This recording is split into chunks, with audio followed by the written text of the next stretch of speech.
Hey everybody, how's it going? Christian from Treasure Town here, and today I'm going to have a conversation with Chris Tisdale from Cointable. We're going to be discussing how he came up as a successful coin dealer, going from somebody who knew nothing about coins, and now he's a big player in the coin space. So yeah, so happy to have you on today, Chris. Thank you. I'm super happy to be here. I've been super excited. I've been looking forward to it, and yeah, happy to be here, Christian. For sure. I had originally heard about you from some of my friends. They're like, "You got to talk to this guy," and I saw some of your videos. I was like, "We gotta make this happen." So, yeah, I mean, we talked a little bit before this, but I was pretty kind of enamored or impressed with what you've done over time, and I was kind of curious if you could just pretty much take us back to the start, and people can understand how somebody made it in the coins game. I'm sure anybody, whether they're a new collector who's not even thinking about dealing, or somebody who's interested or already doing it, they can learn something from the chat. Yeah, that's kind of my goal, and I will do that. The reason I love coins so much is because of the abundance factor. I really, honestly, truly believe that there's a niche for everybody. I think anybody and everybody can find a lane or a specific niche and be successful. So basically, just to kind of set the scene, it was 2009, and my first child was born, and basically I kind of had a handful of things come together at once. I walked away from a really good paying sales job, and I started a company, and it was a really solid business idea that could be its own subject in and of itself. It's still one of the better business plans that I've ever seen because of how scalable it was. It had nothing to do with coins. And what happened there is I ended up getting involved with the wrong business partner. And so in 2011 is basically kind of where all this came together. I was walking away from the company that I had just built, and I didn't know that coins really were even a thing. Okay. Think about this. It was 2010. It was somewhere between 2010, 2011 where I learned that. So how it all happened essentially is I was having a falling out with my business partner, and I just knew that I needed something else where I wasn't going to be relying on others, so to speak. And so it was this was during the time when silver was shooting way up high in price. It was at 40. It hit 49 an ounce, I believe, and was on its way back down. It was at like 42. And I remember reading this article about how our coinage was silver, 1964 and earlier. And looking back on that, it's crazy that I didn't even know that. I didn't even know this industry existed. And so what I did is I remember I went upstairs, I dumped out a little, my change bucket, change jar, basically. It was an old fish tank, 1 gallon sized glass. And I dumped it out. It made a pile on the floor like this big. So I would not recommend doing, or I would recommend you don't do that. It took me all night to go through it, but I found a silver quarter and a silver dime. And honestly, man, that was the beginning of the end, really. As far as just me, I went down that rabbit hole fast and hard. At the time, silver was so high that quarter was worth $8 that each silver quarter was worth $8.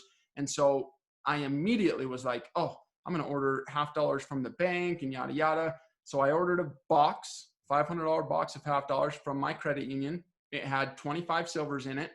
And that was it, man. I was so hooked. It was unbelievable. I don't necessarily think that I was looking at it from a business perspective yet, but I had the like, oh wow, this, you could probably make money doing this. But like it was probably sometime from there, took maybe 6 months to a year before I realized like, yep, this is what I'm going to do as far as coins go. So I started coin roll hunting. I just told you about the first box I found, 25 silvers in it. I was doing 5 to 10 boxes of $50 a week, every week religiously. And it took me over a year before I found another box with that many silvers in it. So that definitely was not normal. On average, I averaged it all out, and it was like almost 1.2 a box or something like that. So definitely not the easiest way to make money, but it was a super fun hobby, and it had me looking at coins all day, all the time. And I guess in the process, I was developing my eye. So that's kind of how it all started. And then one day I was driving past and recognized a coin shop, and was like, oh, that's a coin shop. And so I went in there, I bought a book. The exact book actually was United States it was like the Red Book of Half Dollars. I don't know if you guys are familiar with it, but it's written by Rick Tamaska, and it's the Red Book for Kennedys and Franklins, I believe. So yeah, I don't know if you guys. Anyways, so about the book, read it, and that was that. I think back, and there was a handful of of events that took place where I remember one time I bought some proof sets. Another coin shop I went into, he had a bunch of proofs, and he was selling them for junk silver, and I bought them, and I was like, these look amazing. And so that's kind of one of the things that took me in the direction of proofs. And so I ended up buying a bunch of proof sets from this guy for silver melt value. And I pulled out the ones I thought were Cameo at the time, threw the rest up on my local classifieds, and I made like $300 in 5 minutes. And so that was definitely one of those light bulb moments where I was like, yep, I think I could maybe do this as a business. And just a couple little things like that happened. And so when I decided that I was going to do that, I didn't have hardly any money, and I didn't really know anything about the coin business. And I just decided I was going to make it happen. Yeah. And it was kind of crazy. What years were these proof sets from? Because I know there's the super valuable ones once you get into the early 50s, or, there's a lot of modern stuff. What years were you targeting here? I wasn't even targeting anything yet other than silver. I was targeting silver. And so these would have been 1960 to 1964. Okay. And when you sold those, was that just kind of, you said you sold a few of the classifieds, but what were you doing with the better coins? I don't know. Honestly, I didn't know. I hadn't really developed my eye. I just knew that, from reading, again, Rick Tamaska's book, a lot of my help comes from Rick Tamaska. He is a phenomenal resource, and he's done amazing things for the coin business. So he specializes in half dollars. Anyways, I read his book, and I just knew to look for Cameo. And so I looked for what I thought was Cameo at the time and took those out, set them aside. I thought they were special, or I thought they might have a premium. I didn't know what it would be at the time. And then I just sold the other ones. And for those who might not know, the Cameo, and then there's also deep Cameo, but it's that strong proof contrast pretty much. I guess I'm kind of having difficulty verbalizing. How would you describe it to somebody who hasn't seen a Cameo? I wish I had one in front of me. How I would describe it is, these proof coins, they were made, they weren't monochromatic. In other words, they weren't just one color, like circulation strikes. They were the ones that were early. The early ones minted off the die were they had contrast. That's what I'm trying to say. They had contrast. The devices were super frosty, and the mirrors were deep and black. And so it was kind of like black on white. And that, if you get a proof that's black and white, that would be probably safe to say that's a deep Cameo. And then every coin they minted after that, it kind of loses a little bit of that frost to the point where they're just all shiny. They're all the same color. And so deep Cameo is kind of where you look at a proof and you see the black and white. Cameo's where it's more than just contrast. It's frost against solid, deep mirrors, but it's not your black and white. We'll have to do a segment. That's its own segment. We'll do that because I have plenty of examples to where we can kind of compare and go through. For sure. And so at this point, I'm kind of on the time. Is it like 2011, 2012? And kind of how are you taking off from that point after you sold the sets you picked up from the dealer? Good question. This would put us into 2012 now. 2012 is when I listed the very first coin I had on eBay. And that was another one of those like moments. I basically went to the coin show. There was a local coin show. And so I went to the coin show and I bought an accented hair Kennedy. I bought a 1964 proof set. And then when I brought it home and I was looking close and, going to the book and looking at my proof set, I was like, oh, wait, there's an accented hair for the 1964 Kennedy. And so I started looking at my 64 stuff and I'm like, that is one. And so anyways, I cut this coin out and I put it on eBay, and I don't even know what happened or why, I should say. I don't know why it happened, but it got bid up to like $300. That's big. That day or the next day. So I'm over here like just freaking out. It was a 7-day auction, and that coin ended up selling for like $350. But I mean, I paid, if I remember right, I want to say I I want to say I just bought it in a 1964 proof set and then saw later that it was an accented hair. Back then, it was so easy to find accent hairs and just pay the normal 1964 price. So to answer your question, this was back in 2012. 2012 is when I first started selling on eBay. And so, yeah, solid. By 2012 is when I knew for sure that I was going to make six figures as a coin dealer. I didn't know how, I just knew I was going to do it. And it's very weird to say it even now, because I can remember telling my wife, like, look, I'm going to buy and sell coins. And I know I can make six figures a year doing that. And literally as the words would, and I believed it, but as the words came out of my mouth, my brain would be like, yeah, but really, are you? Like, yeah, really, are you? Because that sounds a little bit. And so then I would sit there and I'd be like, am I crazy? Am I delusional? Like in my mind, I'd literally in my mind be like, okay, is this realistic? Or have I just created this basically, if I created this big, huge illusion to distract myself from this crappy reality I was in? Because it was tough, man. It really was tough. I didn't have an income. And so when bills were due, I had to basically figure it out and sell coins. And so I just jumped in head first. I would not recommend anybody doing it that way. It was pretty, it was turbulent is the word I would use. But here I am, and I'm glad I did it, and I wouldn't change a thing. So where were you, sir? I know you mentioned kind of the coin shows, but where were you in some coin shops? Where were you sourcing the coins? And I guess at the beginning, was it mostly you buying coins, then selling them on eBay or with other dealers? Or could you walk us through that? So in the beginning, yes, I started going to all the coin shops around here, and I was buying proof sets, and it just kind of escalated and went up from there. Going back to that book about half dollars that I had read, I even remember the very first coin where I spent like real money. Well, in my mind, it was real money at the time. I wasn't just buying junk silver at that point. And what happened there was, so to answer your question, I was buying it from the coin dealers at the shops, but then there's a show here maybe once every 3-4 months. And so I was at a coin show, and I was just walking, and I'll never forget it. Stopped me dead in my tracks. It was a 1967 SMS Kennedy. It was graded MS 67 Ultra Cameo. And I asked the guy, I'm like, how much for this? And he says, $250. I'm like, what? $250? Like, and in my brain, I could remember from reading that book that, in that book, he says those are worth like, I don't remember. At the time, it was 700 or, 650 to 750 or something like that.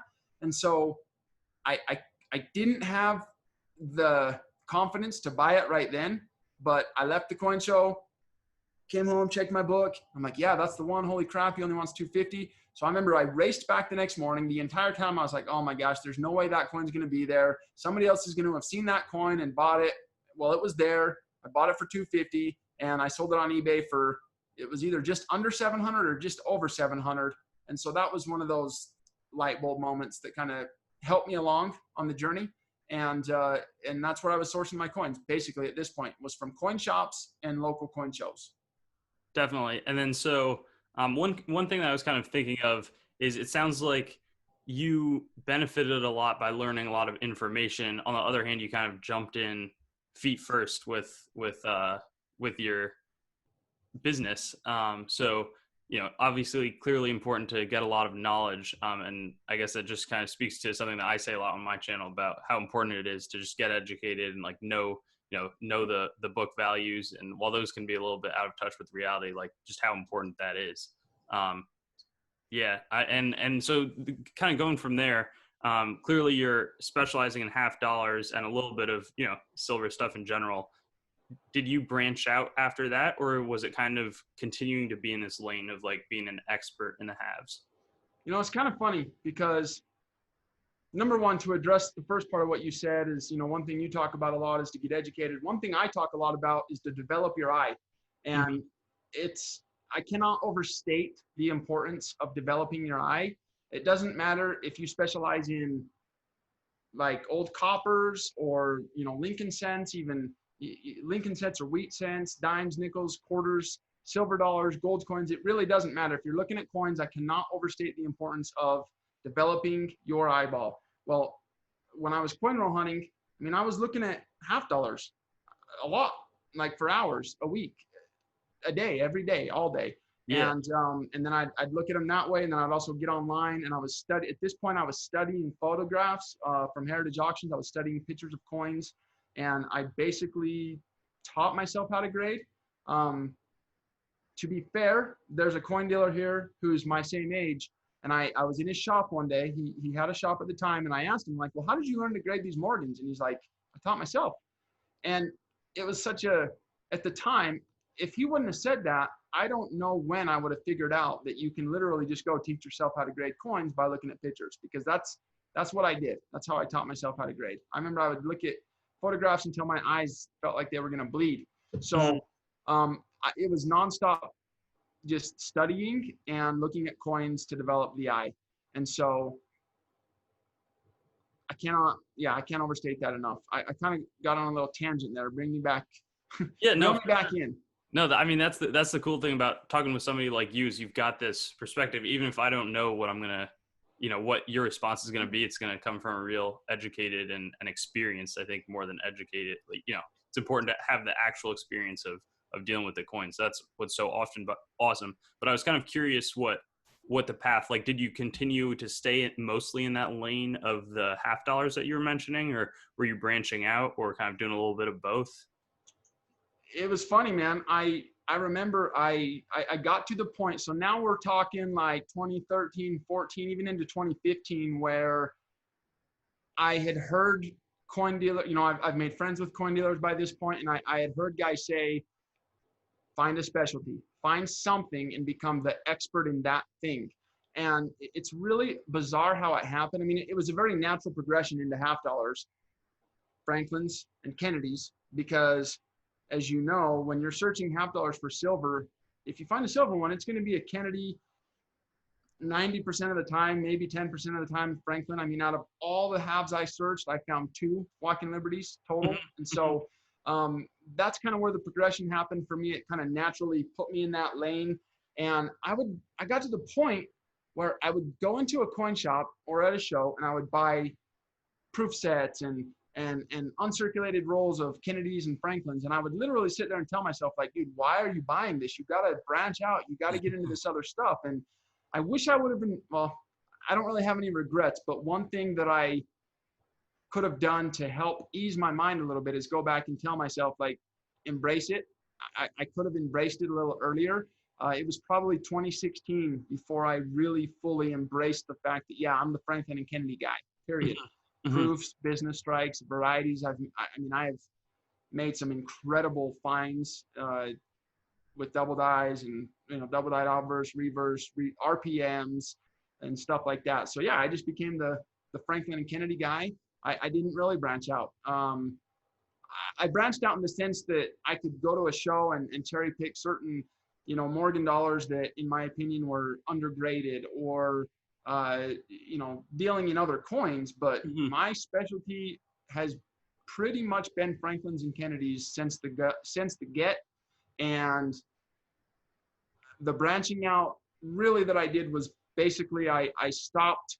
So it used to be that I would take all the Kennedys or all the $half and I would just put the fractionals in tubes. And then it got to the point where I was grading a lot of those fractionals also. And so I've done very well with that whole niche of 1950 to 1970 proof sets in general. By far, I've graded more halves than anything else, but I've also graded a lot of fractionals too. Yeah, I'm still the extent of it.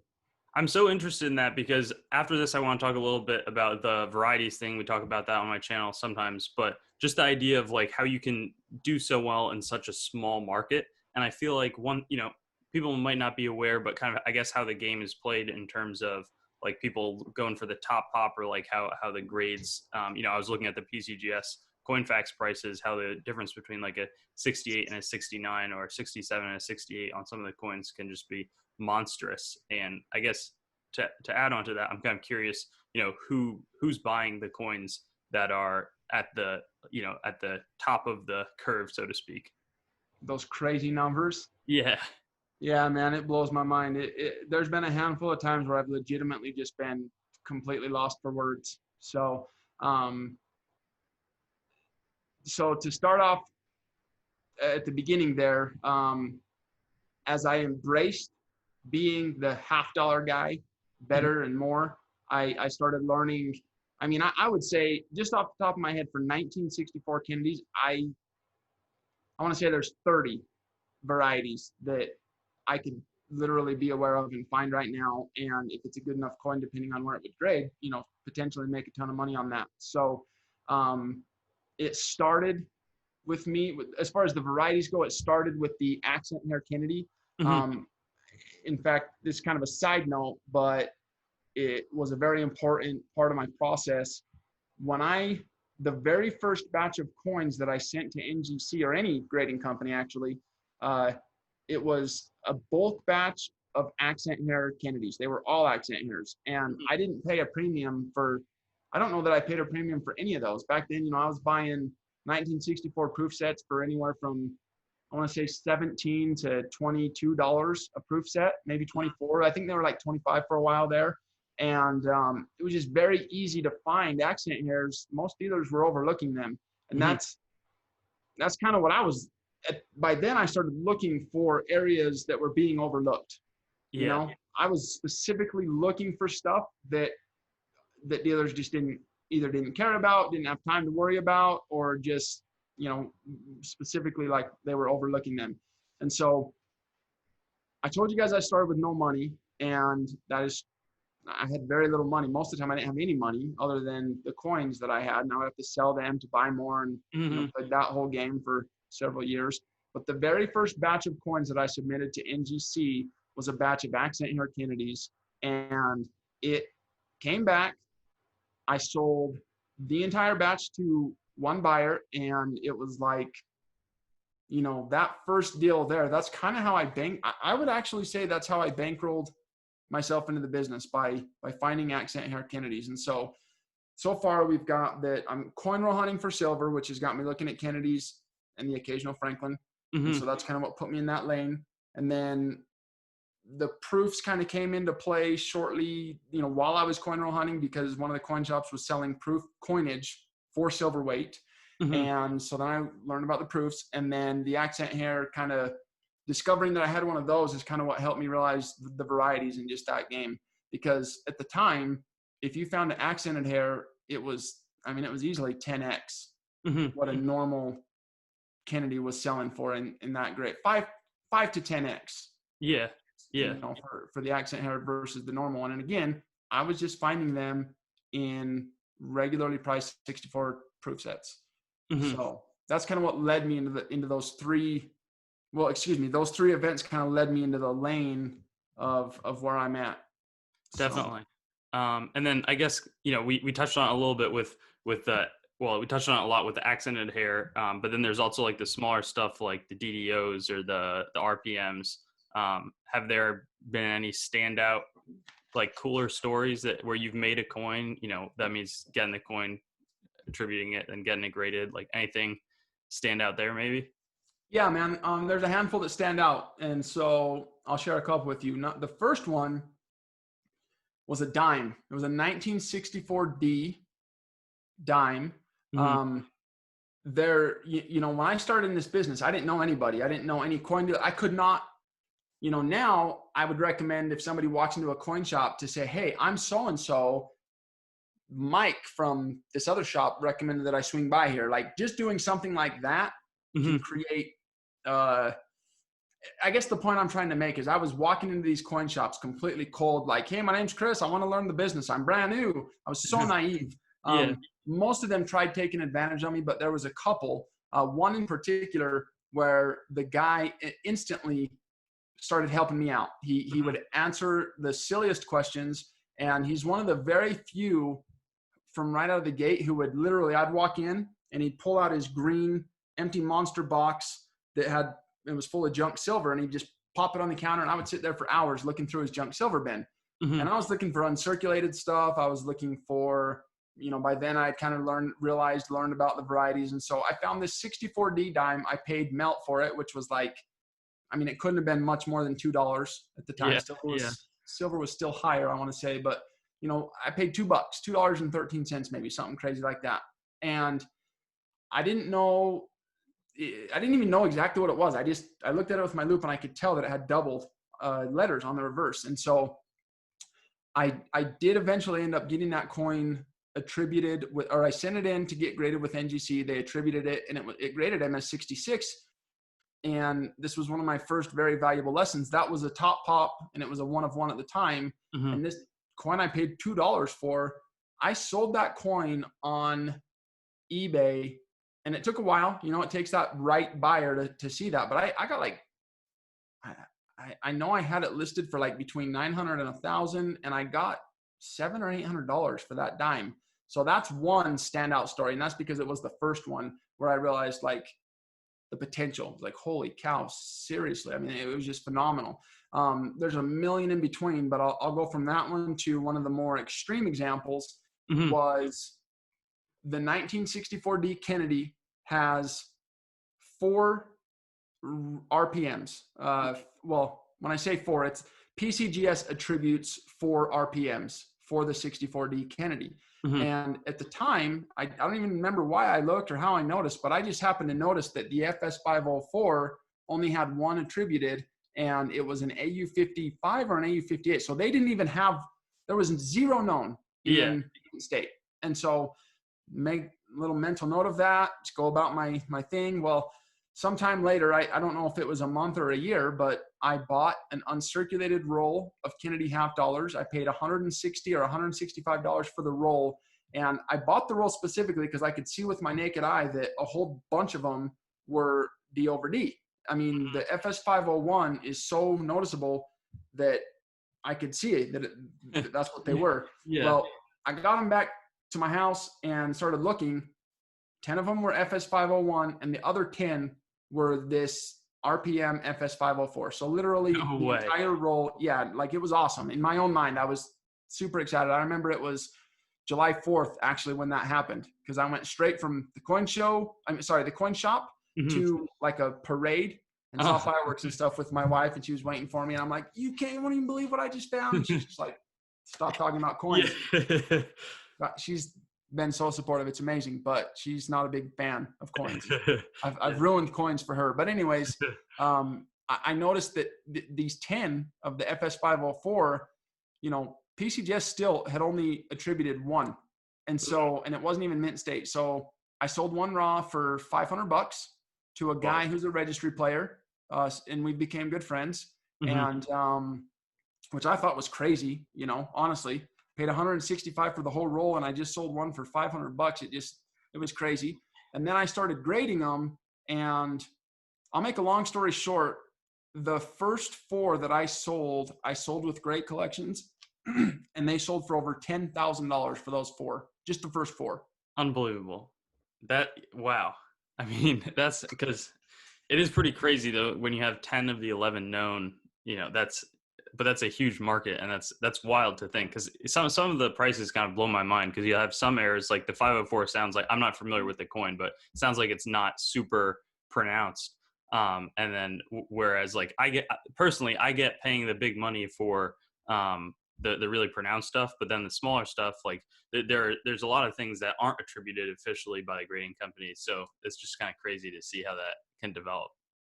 2 points to that. Number one, it is so hard to see that if you don't know exactly what, so the first point is I think it's kind of silly that they even attribute it. It's so, you have to have a loop and you have to know exactly where to look and what you're looking for to even see it. Mm-hmm.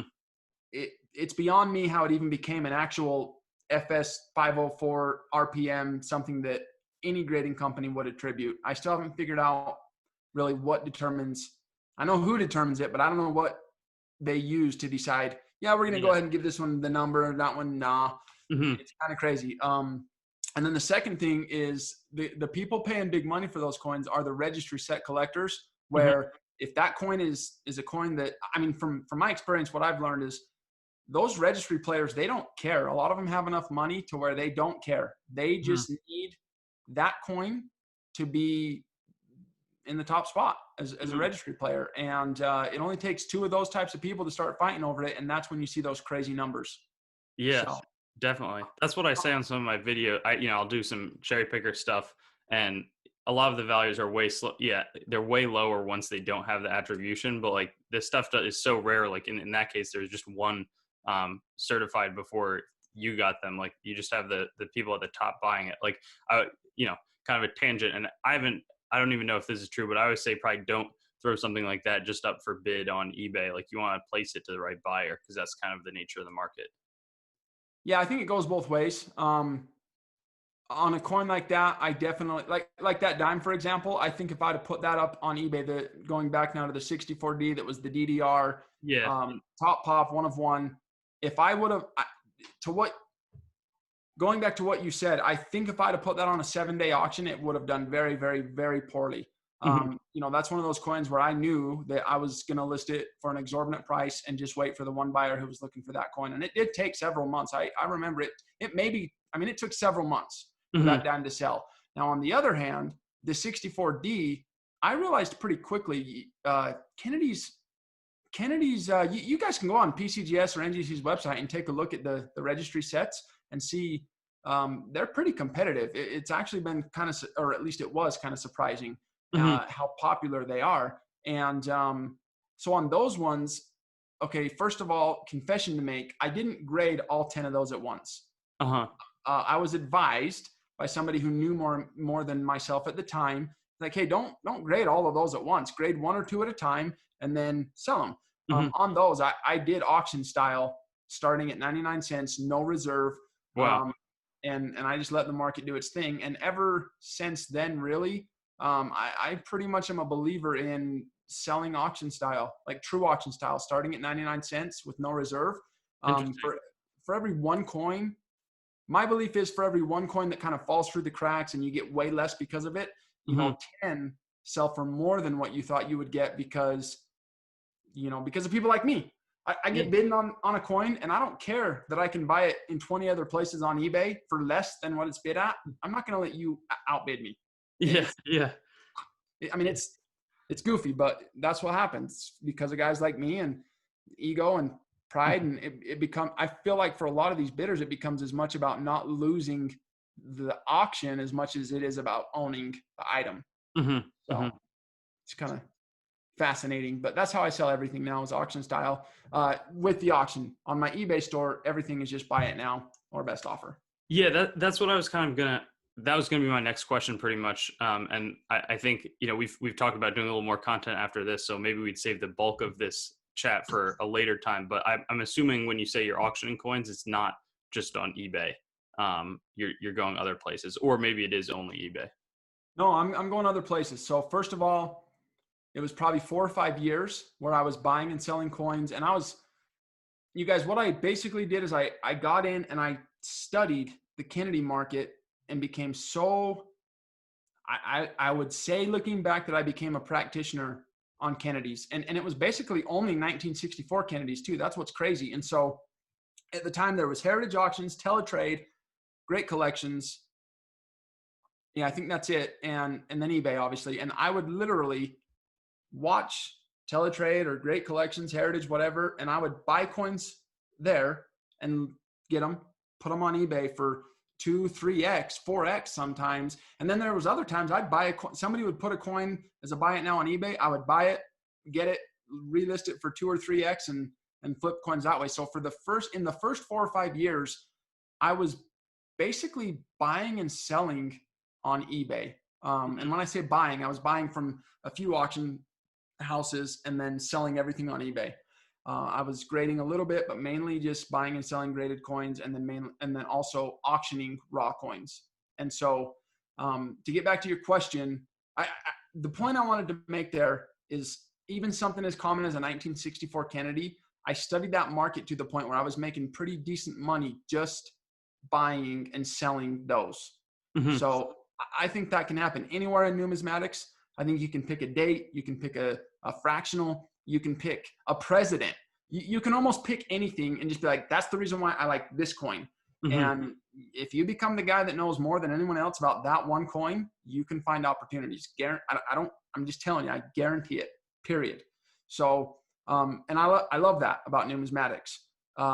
Getting back to your initial question, I eventually reached out to one of the largest auctioning firms. I'm not even going to throw out names because I don't want to muddy.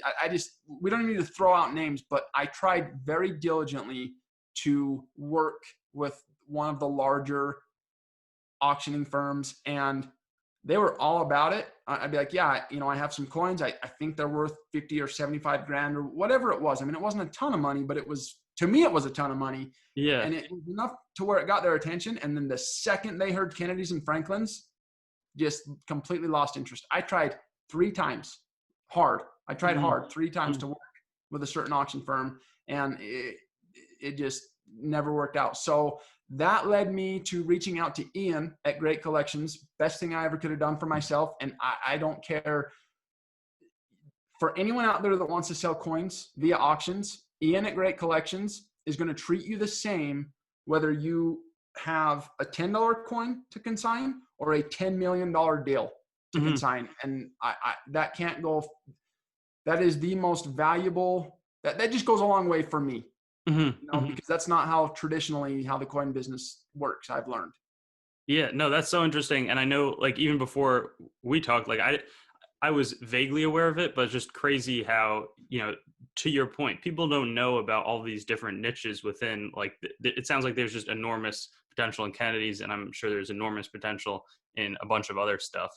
And then kind of in a different thing, it's just like so neat that that's pretty much what you're able to do, just buying and selling. People can do that, selling on eBay, selling online, because I think a lot of, like, a misconception people have is that you have to have, like, brick and mortar to be a successful coin dealer. And I know, working in the coin shop, that's definitely not the case with a lot of the people we're working with. They're just kind of dealers who are traveling around. And I actually haven't confirmed with you, but that's what I assume you've been doing pretty much the whole time. Yeah. So for the first few years, my goal was to own a coin shop.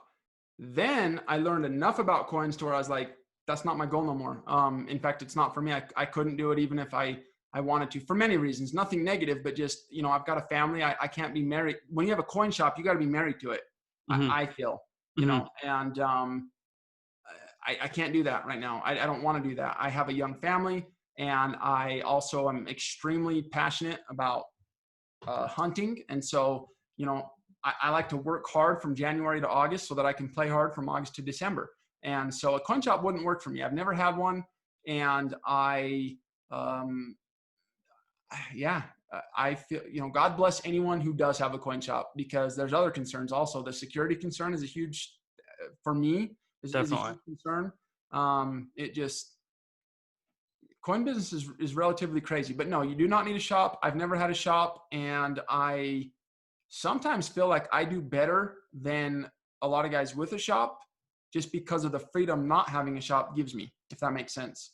Yeah, definitely. That sounded pretty, we hadn't discussed that, and that, like, having that August to December or whatever it is, that sounds incredible. Like, I haven't told you about that yet. Yeah, no, that's insane, and in a good way.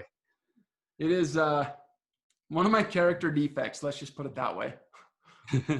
But that sounds great. And then do you deal at all now? Like, has there been any change, would you say, in the past, like, 3 or 4 years, or is it kind of more just continuing to be an expert from the 50s to the 70s on the halves with having the eye for other stuff? But I could spend 14 hours talking. I just pulled that number out of my, I mean, literally I could go, I want to go so many places with that question. I really do.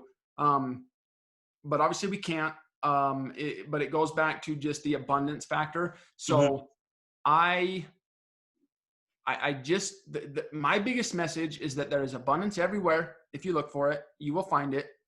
I genuinely believe when I say it doesn't matter where you put your time and energy. If you just focus on that, you can find enormous opportunities there. And so just, you got to develop your eye, become the practitioner, and find the abundance that's out there. Do it with an open mind. Instead of I can't, you got to think I can. I'm totally off on a tangent again. I don't even know what you asked me. My God. I don't even know what you asked me. What'd you ask me? I'm sorry. No, I think you gave a good answer, but because there's just like so much you're saying that you can talk about in terms of what you've been getting into recently. Um, in Okay, like based perfect.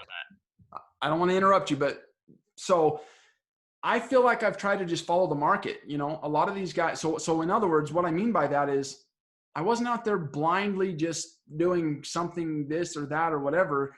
I see a lot of guys making that mistake where they go out there and they buy a coin because they think they can sell it for this much. What I've always tried to do is figure out exactly what I can sell it for first and then buy it for less. yeah. Sounds obvious, but you know, I see a lot of guys that don't do that. And so what I've kind of tried to do is I would get in with certain marketers and find out what they're making, what future campaigns do they have coming up, what would they sell, what could they sell if I made it for them, you know. And in the beginning, I got stuff. For example, I would go to a coin dealer and say, hey, look, what if I made a bunch of these? Would you sell them? Would you be able to sell them? And he'd say, and by make, I mean grade them, right? Yeah. He'd say, well, you know, Chris, we usually make those ourselves. Well, of course, because that gives them all the profit. And so what I would do is I'd say, okay, well, let's find that happy medium where if I made them for you, it would allow you to come up with a lot more to sell. And what's that number where if I sold them to you for this, it makes sense for you to buy them from me by the hundreds or thousands. And you're still making all the money that you need to make. And now you don't have to worry about the time and energy and effort that it takes to make the coins.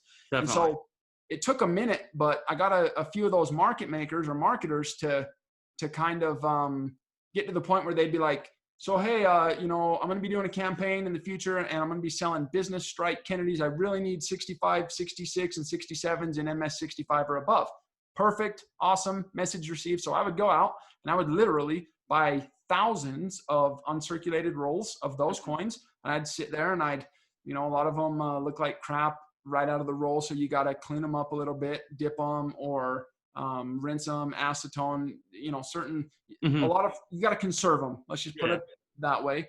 And I would send those to grade, make 65, 66 better. And literally I was doing tens of thousands of those coins, you know. Dealers would laugh at me. I would literally buy uncirculated rolls of 40% Kennedys and they would laugh. And I would laugh too, because the fact that they were laughing at me was the real thing. That's what was funny, you know, because I would do a batch and make stupid money on one batch of coins. And so I always try to look at what the market's doing and then make my decisions from there. I've basically just kind of jumped around. I've stayed in my lane and I've stuck with my niche, but I've jumped around. So I went from, to give you an example, I went from making the 40% Kennedys to Franklin proofs.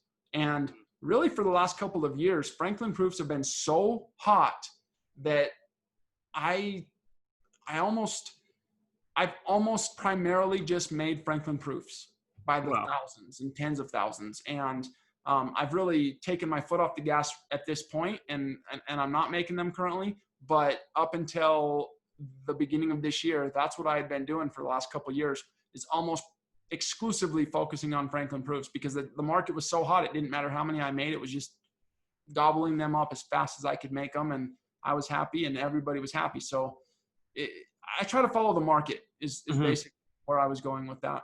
So.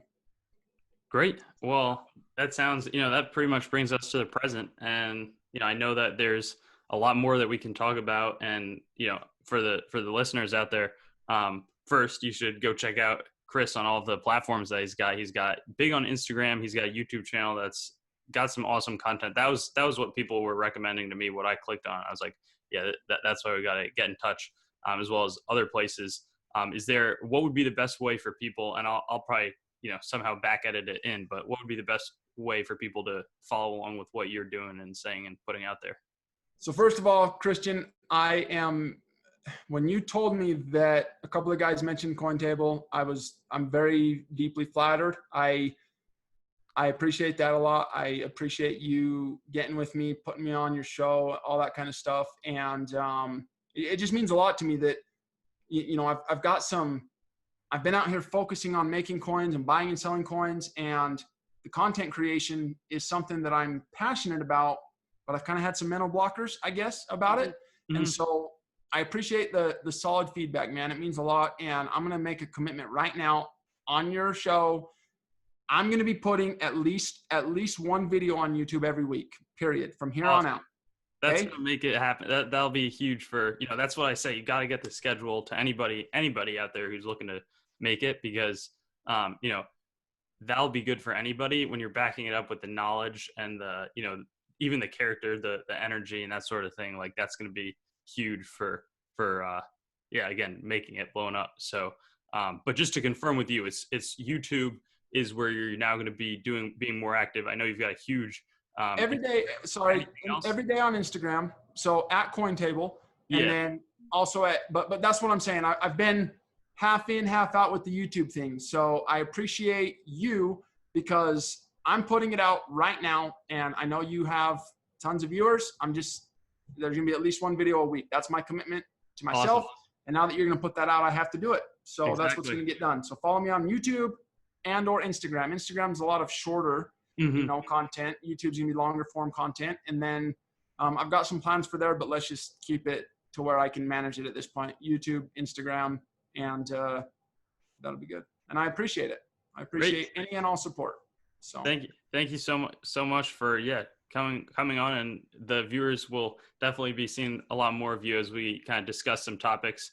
Some of what, building off of what we chatted about today, others maybe will come up with something new, but again, want to reiterate how much I enjoyed having you. I think it's a great new form just of a type of video to make. I'd never even really considered it. And when you mentioned, just the chat, Zooms is what the platform we're using for the viewers, but I think it's just awesome. So great. So anyways, thanks so much. And we'll see you shortly on the channel. Yeah, I can't wait to do it again, man. So thank you very much. And just appreciate you and appreciate all of you guys. Appreciate the whole community. The entire community has been super awesome. And I'm going to start focusing on giving back a lot more. So thanks for that little nudge, Christian. I appreciate it. You're a stud. Thank you. Thanks for tuning in to the longer form conversation. Hope that you enjoyed. I really appreciated having the guest here, and I encourage you to follow or interact with them on their platforms. I'd also encourage you to subscribe to Treasure Town on YouTube, the Christian Hartch podcast, and keep listening or interacting with my content. There's going to be a lot more of it out there, and I'll look forward to seeing you on those pieces.